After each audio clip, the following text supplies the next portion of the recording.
संभल में 24 नवंबर को हुई हिंसा मामले में पत्थरबाजों पर पुलिस का एक्शन जारी है। संभल से लेकर दिल्ली तक आए दिन पत्थरबाजों को पुलिस गिरफ्तार कर रही है। पुलिस अफसरों पर गोली चलाने वाले आरोपी हो या फिर छत से पत्थर बरसाने वाली महिला, पुलिस चुन चुन कर सबको पकड़ रही। अभी तक पुलिस ने 54 से ज्यादा आरोपियों को गिरफ्तार किया है। पत्थरबाजों पर ताबड़तोड़ एक्शन अखिलेश यादव से देखा नहीं जा रहा। वोट बैंक की राजनीति के लिए अखिलेश संभल के मुद्दे को छोड़ने का नाम नहीं ले रहे। संभल में 24 नवंबर की हिंसा का मामला हो या फिर सत्यव्रत थाना बनाने की बात हो, अखिलेश यूपी की सरकार पर हमलावर है। आज अखिलेश यादव ने एक बार फिर प्रेस कॉन्फ्रेंस कर संभल में हुई हिंसा के लिए बीजेपी सरकार को जिम्मेदार बताया और बीजेपी को दरारवादी पार्टी तक कह दिया। और लगातार जिस तरह की कार्रवाई हो रही है कि वहां पर लोगों के ऊपर दबाव बनाना, लोगों के ऊपर झूठे मुकदमे लगाना, बड़ी संख्या में जिन निर्दोष लोग हैं जो उन पर झूठे मुकदमे लगाए गए और जो कुछ ये हुआ है घटना, ये पूरी घटना सरकार ने कराई है, अधिकारियों के माध्यम से कराई है।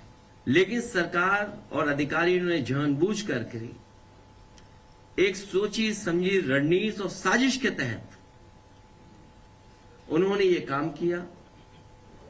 और जिन लोगों की जान गई है, ये दंगा नहीं है, ये प्रशासन की गोली से गई है जान। ये कहां की सरकार है? ये भारतीय जनता पार्टी के लोग जो सरकार में बैठे हैं, ये भाईचारा के पक्ष में नहीं है, ये दरारवादी पार्टी है। भारतीय जनता पार्टी दरारवादी पार्टी है, दरारवादी पार्टी। इनके लिए इंसान के जीवन का कोई मोल नहीं है, क्योंकि उसी से वो राजनीति करना चाहते हैं, उसी से राजनीतिक लाभ लेना चाहते हैं। भाजपा के अगर काम देखें हम लोग या पिछले इतने कार्यकाल का जो हम आकलन करें, तो ये भारतीय जनता पार्टी हृदयहीन पार्टी है। अखिलेश यादव के साथ प्रेस कॉन्फ्रेंस में शामिल यूपी विधानसभा में नेता प्रतिपक्ष माता प्रसाद पांडे ने भी सरकार पर हमला बोला और मस्जिद के सामने बन रही पुलिस थाने वाली जगह को एएसआई का बताकर सवाल खड़े कर दिए। ये भारतीय जनता पार्टी ने एक सुनियोजित ढंग से एक तरह का दंगा कराकर हिंदू और मुस्लिम के बीच में काफी खाई पैदा करने की कोशिश की है और यह सरकार सांप्रदायिक तनाव पैदा करके अपनी राजनीतिक रोटी सेकना चाहती है। शाही मस्जिद एएसआई के अंदर आती है, उसके सामने बिना एएसआई के परमिशन के ये चौकी बनाने लगे। वहां इस पर भी विरोध प्रकट किया गया कि आपने चौकी क्यों कैसे बना रहे हैं। वो इस चीज को मानने के लिए तैयार नहीं थे कि ये शाही मस्जिद के अंतर्गत आता है या एएसआई के अंतर्गत आता है। जबरदस्ती वो चौकी बना रहे थे। मस्जिद के सामने बन रही सत्यव्रत पुलिस चौकी पर सवाल उठाने वालों को आज करारा जवाब मिल गया। दरअसल जिस अब्दुल समद नामक शख्स ने जामा मस्जिद के सामने बन रही जमीन को वक्फ का बताया था, उसके परिवार वालों ने आज एसपी दफ्तर पहुंचकर शपथ पत्र दिया और थाने वाली जमीन को सरकारी जमीन बताया और ये तक कह दिया थाना बनने से उन्हें कोई परेशानी नहीं। मामला ये था कि सर हमारी जमीन नहीं है, वो हमारे बुजुर्ग जो थे देख रेख करते थे उसकी। अब हमें पता चला तो सर वो सरकारी जमीन है, हमें कोई एतराज नहीं है। बहुत अच्छा बात है चौकी बनी और बड़ी खुशी की बात है। तो ये कौन किस जमीन की बात कर रहे हैं जिस पर जामा मस्जिद के जो सामने है? जी सर। तो जामा मस्जिद के जो जमीन है वो आप लोग का था? नहीं, हमारा नहीं सर, वो तो हमें हमारे बुजुर्ग जो थे उसकी देख रेख करते थे, हमें क्या पता।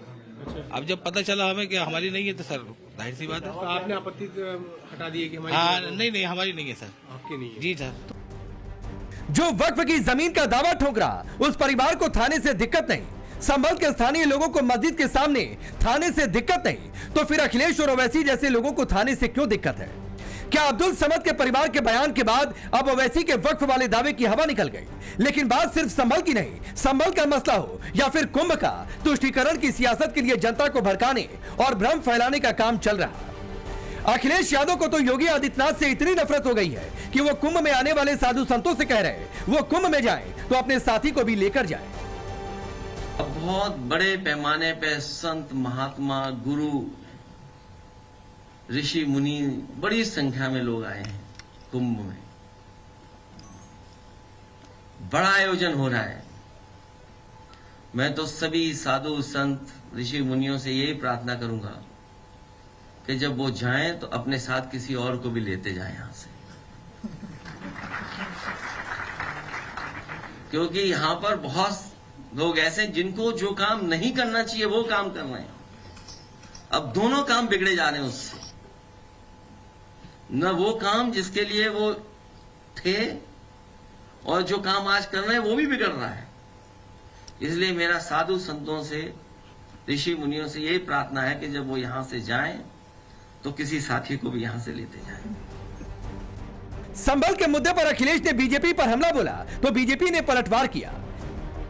अखिलेश जी संभल के सच को स्वीकार नहीं कर पा रहे। संभल की खुदाई से जो तथ्य निकल करके आ रहे हैं उसको स्वीकार नहीं करना चाहते हैं। मजहबी वोट बैंक के तुष्टीकरण ने अखिलेश जी को इतना अंधा कर दिया है कि वो संभल की डेमोग्राफी के चेंज को भी आज महसूस नहीं करना चाहते। संभल में संविधान के तहत बनी हुई न्यायपालिका के आदेश को पत्थरों से कैसे चुनौती दी गई उसको लेकर के एक बार अखिलेश जी के मुंह से बोल नहीं फूटे। वो उन पत्थरबाजों के, अराजक तत्वों के समर्थन में खड़े हैं। ये प्रेस कॉन्फ्रेंस करके लोगों की भावनाएं भड़काने का प्रयास अब सफल होने वाला नहीं है। ये मजहबी गोलबंदी की राजनीति अब सफल होने वाली नहीं है। अब सवाल है, क्या मिल्कीपुर में 5 फरवरी को चुनाव होना है, इसीलिए अखिलेश यादव संभल के मामले को सुलगाए रखना चाहते हैं? क्या अखिलेश को मिल्कीपुर हार का इतना डर सता रहा कि चुनाव से पहले ही तंज कसते हुए अखिलेश चुनाव आयोग पर सवाल उठा रहे हैं? मैं मिल्कीपुर के चुनाव के लिए आप सभी पत्रकार साथियों से कहूंगा कि सबसे फेयर इलेक्शन होने जा रहा है। इससे फेयर इलेक्शन आपने कभी नहीं देखा होगा, ना देख पाएंगे। इसलिए आप लोग सब कैमरे के साथ पहुंचिए। अयोध्या ऐसी धार्मिक नगरी है, वहां का चुनाव जब होगा तो न केवल देश के पत्रकार देखें बल्कि अंतर्राष्ट्रीय स्तर के भी पत्रकार आए और वो देखें कि भारत में और खासकर यूपी में कितना फेयर इलेक्शन होता है। वो अगर रहेंगे तो उन्हें एक फेयर इलेक्शन देखने को मिलेगा। ऐसे में सवाल है, क्या वोट बैंक की राजनीति के लिए अखिलेश संभल मुद्दे को तूल दे रहे हैं? क्या खास वोट बैंक छिटकने का अखिलेश को डर सता रहा? सबसे बड़ा सवाल है कि अखिलेश ने मिल्कीपुर में चुनाव से पहले ही क्या हार का बहाना ढूंढ लिया है? Bureau report, times now of Bharat. तो चलिए आपने ये रिपोर्ट देखी। आपका परिचय मैं आज के मेहमानों से करवाता हूं। सिद्धार्थ यादव भारतीय जनता पार्टी के नेता और प्रवक्ता हमारे साथ जुड़ चुके हैं। सुजाता पांडे पॉलिटिकल एनालिस्ट के तौर पर हमारे साथ जुड़ रही हैं। दानिश कुरैशी पॉलिटिकल एनालिस्ट के तौर पर। फराज किदवई हमारे साथ जुड़े हुए हैं, समाजवादी पार्टी के नेता और प्रवक्ता।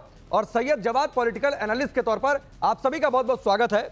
मैं शुरुआत फराज भाई आपसे करता हूं और सवाल बहुत सीधा सा है कि हिंदुओं की बात करना, मंदिर की बात करना, मूर्ति की बात करना, कुएं की बात कर लेना, इससे हिंदू मुस्लिम में दरार कैसे आती है, जरा वो समझाइए। और अगर नहीं आती है तो क्या यह सिर्फ मिल्कीपुर के लिए किया जा रहा?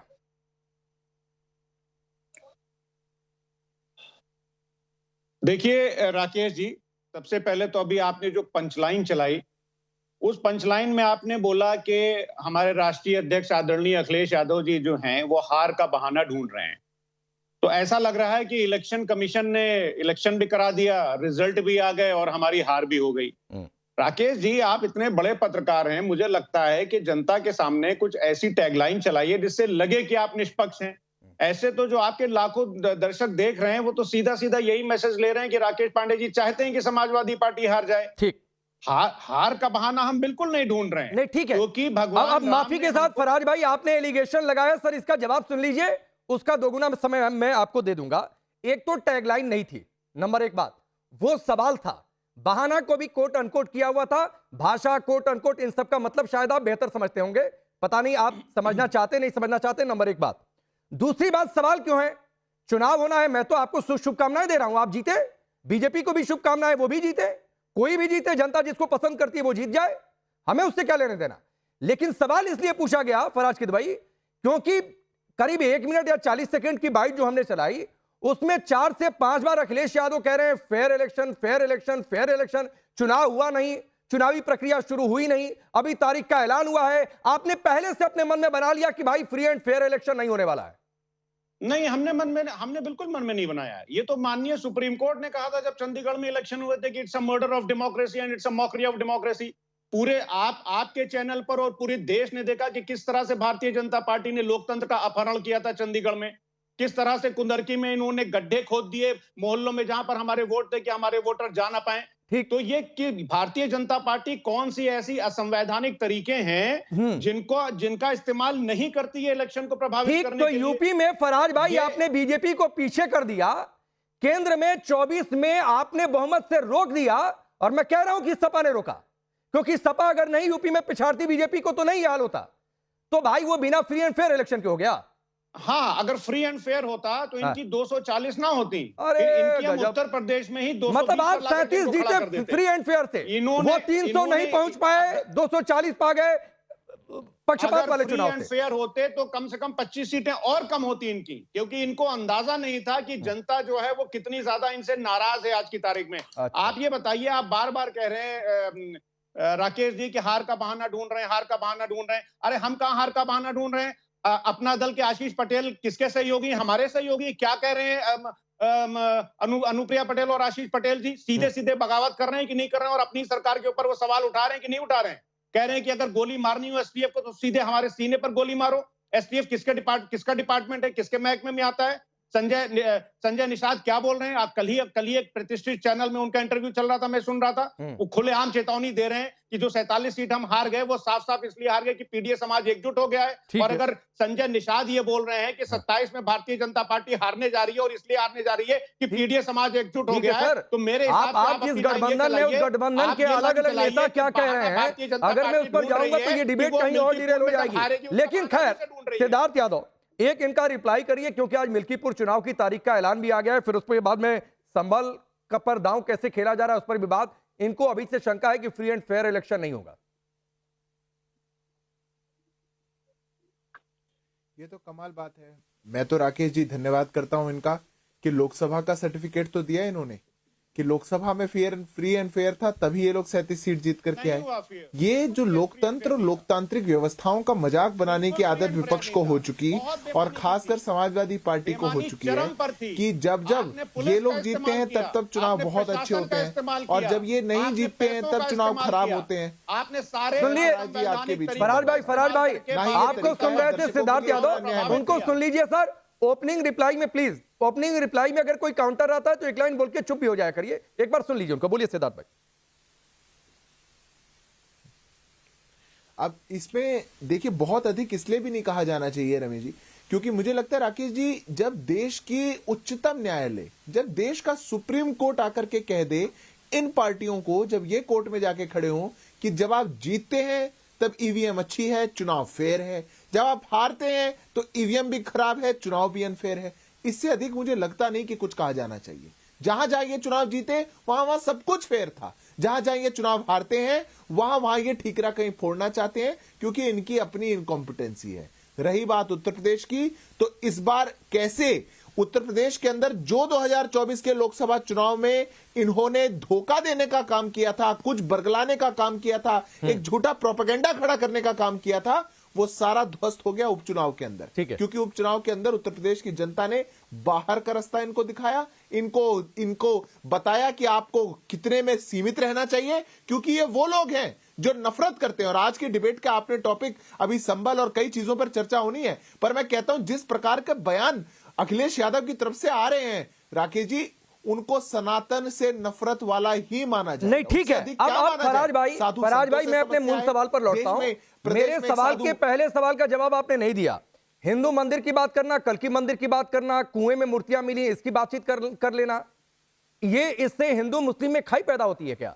नंबर एक बात। नंबर दो बात है, आपको 1.5 महीना हो गया, पत्थरबाज गोलीबाज दिख गए, पुलिस पर गोली चलाने वाले 2 पकड़े गए वो नहीं दिखे, हिंदू वहां पर मरे वो नहीं दिखे, उस पर आप बोल ही नहीं पाते। राकेश जी मैं आपकी बात का भी जवाब दे रहा हूं और सिद्धार्थ जी की बात का भी जवाब दे रहा हूं। सिद्धार्थ जी ने अभी क्या कहा कि हमने धोखा दिया, आरक्षण का मुद्दा उठाया। अरे साहब, तो फिर संजय निषाद जी ने कल क्या बोला था कि ये निषाद समाज की नाव में छेद कर रहे हैं, उन्होंने छेदा वर्ड बोला था।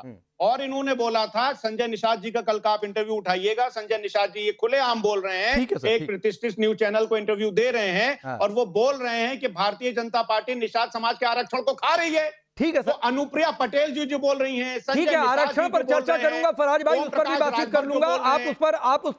उस पर भी बोलिएगा। आपने बोल भी लिया, आप मेरे सवाल पर आइए सर।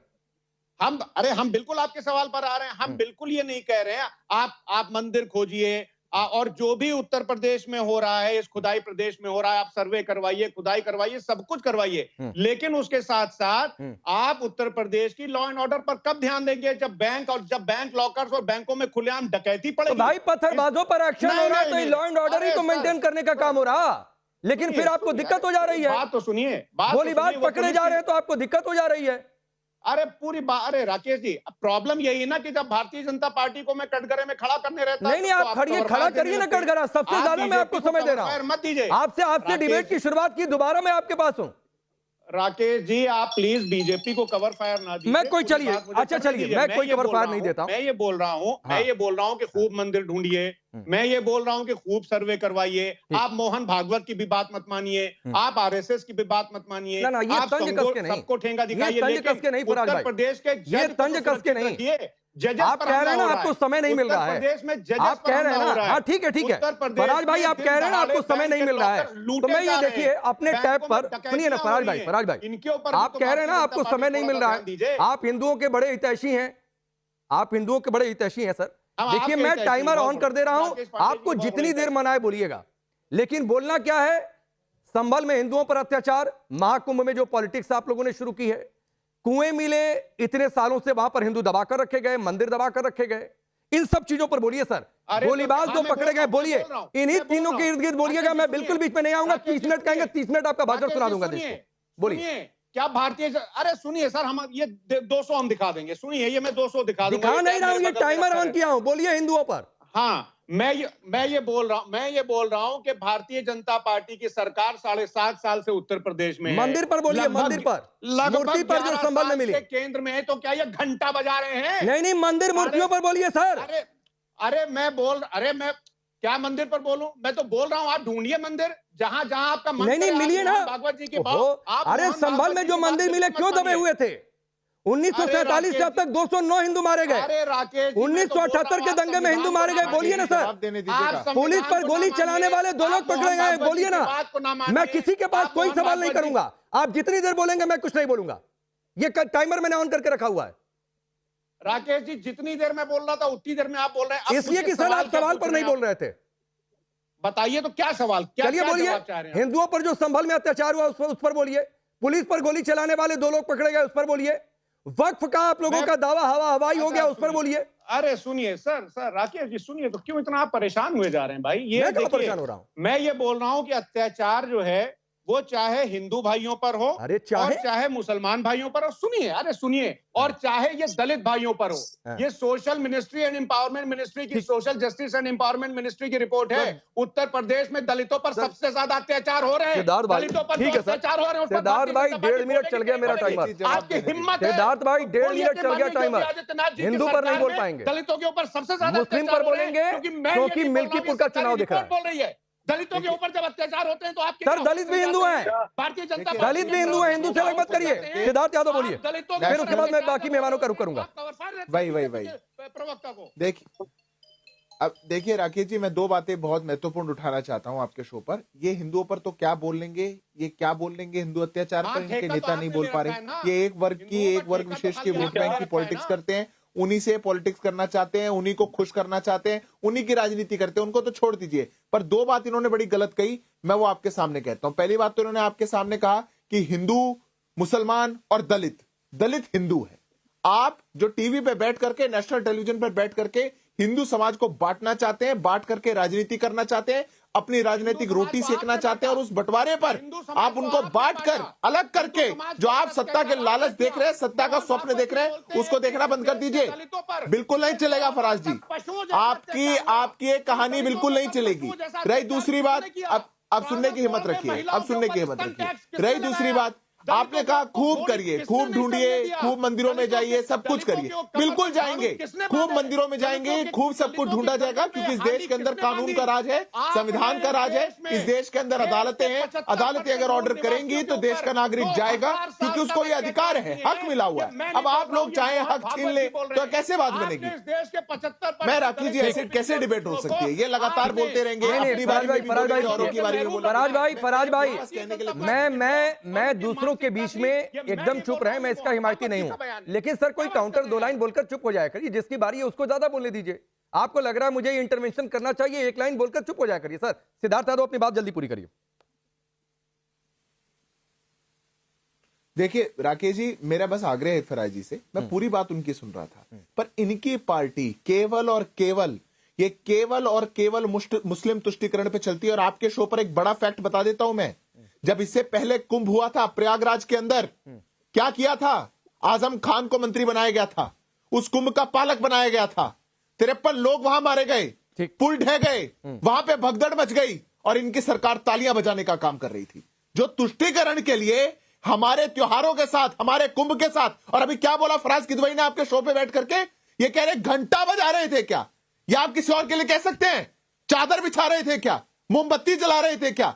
आप लोगों ने हिंदू आस्थाओं को बहुत सस्ते में लिया हुआ है, आप लोगों ने हिंदुओं को बहुत हल्के में लिया हुआ है। आपको लगता है कि आएंगे, गाली देंगे और चले जाएंगे, बात बन जाएगी। ऐसे नहीं चलता देश, ये सेक्युलरिज्म नहीं है। देश का अगर संवैधानिक अधिकार हिंदुओं को है तो वो हिंदुओं के संवैधानिक अधिकार का सम्मान आपको करना पड़ेगा। ठीक है, राजनीति के लिए तुष्टीकरण बंद करिए। ठीक है, जिन अब लोगों ने कुंभ के साथ जो किया, आज उत्तर प्रदेश की जनता जानती है। ठीक है, दानिश रुक जाइए, बाकी के 3 मेहमान वेट कर रहे हैं। रुक जाइए फराज भाई, फिर आऊंगा दोबारा लौटकर। रुक जाइए सर, शुरुआती 10-12 मिनट मैंने आप लोगों को दिया है।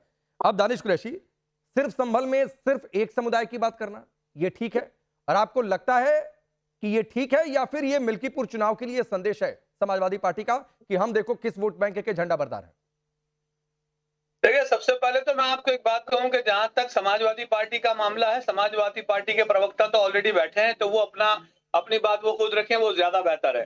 दूसरे नंबर पे बात जहां तक है मुसलमानों की या संभल की या किसी पे भी जुल्म और ज्यादती की, तो मैं आपको एक बात कहूं, दरअसल दिक्कत क्या है भारतीय जनता पार्टी की कि वो ये बात लेके आ जाती है कि भाई मुसलमानों के लिए होकर आप बोल रहे हैं। अरे जब जिस किसी पे भी जुल्म होगा, दलितों पे जुल्म होगा तो उस पर भी बोला जाएगा, आदिवासियों पे जुल्म होगा तो उस पर भी बोला जाएगा, लेकिन निशाने पे अगर संभल में मुसलमान है तो उन पे बोलना लाजमी बनता है ना। संभल में हिंदुओं पर जुल्म पर आपने कब बोल दिया? सरी, संभल में हिंदुओं पर जो जुल्म हुआ उस पर आपने कब बोल दिया? संभल में क्या जुल्म हुआ? क्यों नहीं हुआ? 1978 में जो हिंदू मारे गए, 1947 से अभी तक 209 हिंदू मारे गए, बोला क्या आपने कभी? ये मंदिर वहां पर अभी बंद क्यों पड़े हुए थे? क्यों एक इलाका हिंदुओं को छोड़कर भागना पड़ा? आपने बोला क्या कभी? कुएं में मूर्तियां किसने फेंक दी थी, इस पर आपने बोला क्या कभी? और सुनिए दानिश भाई, एक और फैक्ट रख देता हूं, फिर एक साथ जवाब दीजिएगा सबका। आपने बोला किस पर? आपने बोला चौकी की जमीन पर, आपने बोला पुलिस चौकी वाली जमीन पर, और आप जिस पार्टी को सपोर्ट करते हैं उस पार्टी के सर्वे सर्वा ने कहा कि ये वक्फ की जमीन पर चौकी बन रही है भाई, और जिसके हवाले से दावा किया वो दे दिया हलफनामा, और क्या बोला? ये सरकारी जमीन है, वक्फ की नहीं है। अच्छा, वो कह रहा है। सुनिए, मैं आपको बताऊं, सुनिए, देखिए अब जवाब सुन लीजिए। जिनकी आप बात कह रहे हैं बैरिस्टर साहब की, उन्होंने 2 बातें कही। उन्होंने कहा वक्फ की जमीन है, एएसआई का, एएसआई की वो है स्ट्रक्चर। तो आप मुझे ये बता दीजिए, चलिए आप जिनका हलफनामा लेके आ रहे हैं, हमको भी पता है कि उत्तर प्रदेश में कानून और व्यवस्था किस तरीके की है। अगर आप भी वहां जाएंगे और हलफनामा देना पड़ जाए तो कोई नई बात नहीं है उसमें, तो खैर, लेकिन आप इस पे आ जाइए कि एएसआई का कानून भी नहीं मानेंगे। नहीं, एएसआई का कानून भी नहीं मानेंगे, कह दीजिए कि एएसआई का कानून भी नहीं है। वो भी अरे मेरे भाई, आप दानिश भाई, अच्छा चलिए, अब सैयद जवाब, एक साथ आऊंगा, आप सुजाता जवाब दीजिएगा। सैयद जवाब, आप एएसआई की बात कर लें या वक्फ वाला दवा तो वैसे भी हवाई हो गया, आप तो हलफनामा आ गया। नहीं ठीक है, एएसआई अगर 100 मीटर का भी आप जो हवाला दे रहे हैं ना, तो सैयद जवाब पता नहीं आप संभल गए हैं कि नहीं गए हैं, हो सकता है गए भी होंगे। मैं तो होकर आया बीते दिनों, वो जहां पर चौकी बन रही है उससे आधे से भी कम दूरी पर ठीक सामने तो घर है, तो 100 मीटर के हिसाब से तो पहले तो वो घर ही हटाना पड़ेगा कि हटाओ भाई, ये सब भी नहीं चलेगा। जी राकेश भाई, बहुत बहुत धन्यवाद आपका। आपको और आपके सभी दर्शकों को मेरा जय हिंद, जय संविधान। देखिए क्या है, उत्तर प्रदेश के अंदर बिल्कुल सही बात है कि पुलिस प्रशासन मुस्तैद होना चाहिए। चौकी बन रही है, पुलिस के लिए बन रही है, लोगों की सुरक्षा के लिए बन रही है, तो उत्तर प्रदेश में पुलिसिंग की भी बहुत बड़ी जिम्मेदारी होती है। पुलिसिंग होना चाहिए, लेकिन उत्तर प्रदेश की पुलिसिंग पे तो सवाल खुद ही सरकार के लोग खड़े करते हैं। ये कैसी पुलिस है जो किसी दलित बच्ची को रात में आती और जला देती और मुस्कुराती हुई बाहर निकलती? ये कैसी पुलिस है जो अपने ही साथियों को अपहरण कर लेती है और फिरौती मांगती है? ये कैसी उत्तर प्रदेश की पुलिस है जो ठा ठा ठा मुंह से गोली चला करके जो है अपराधियों को गिरा देती है? ये कैसी पुलिस है जो लोगों से जो है वसूली करती है, पैसे लेती है, रिश्वत खाती है और कैमरे पे आकर के लोग बड़े बड़े पकड़े जाते हैं? ये कैसी पुलिस है जब उत्तर प्रदेश में एक दलित बच्ची का बलात्कार होता है तो पुलिस के बड़े अधिकारी आके कहते हैं कि बलात्कार हुआ ही नहीं, उसके बाद जांच में निकलता कि बलात्कार। पूरे उत्तर प्रदेश में पुलिसिंग की भी जरूरत है। चौकी बन रही है। अच्छा, चौकी बनने के ऊपर भी ले लीजिए, जिस वक्त संभल के अंदर दंगा हुआ तो ये सबसे बड़ा, ये तो आप मानेंगे कि सरकार का, शासन का और प्रशासन का सबसे बड़ा फेलियर है। सरकार फेल रही, नाकामयाब साबित हुई। एक बार बोल दीजिए कि योगी सरकार और खुद माननीय मुख्यमंत्री जी नाकामयाब मुख्यमंत्री। पहले एक बार बोल दीजिए कि गोली चली भीड़ से, पत्थरबाज आए, कहां से आए ये बोल दीजिए। अरे सुन, और सैयद जवाद, इतनी आपने जो ज्ञान की बातें 1.5 मिनट बोली हैं, जरा बोल दीजिए ना ये कि फिर जो दो पकड़े गए हैं बहुत सही पकड़े गए हैं, पुलिस पर गोली चला रहे थे, बोलिए जरा पहले। अभी बोल दे रहा हूँ। देखिए, 2 गुजरात के लोग देश को लूट रहे हैं। अब आप गुजरात चले गए? ना ऐसे थोड़े नहीं चलेगा। किस संभल की बात करूंगा, अभी अपनी बात आ गई तो आप चले गए गुजरात। गुजरात पर डिबेट कर रहा हूँ, पूरे देश को लूट रहे हैं। गुजरात पर डिबेट कर रहा हूँ मैं। सारे गुजराती ऐसे नहीं है। गुजरात पर डिबेट कर रहा हूँ मैं। अरे सारे गुजराती ऐसे नहीं है। दानिश भाई ने पर्सनल ले लिया, दानिश भाई ने पर्सनल ले लिया, गुजरात से आते हैं तो दानिश भाई ने पर्सनल ले लिया। मत इस तरीके से बोला करिए।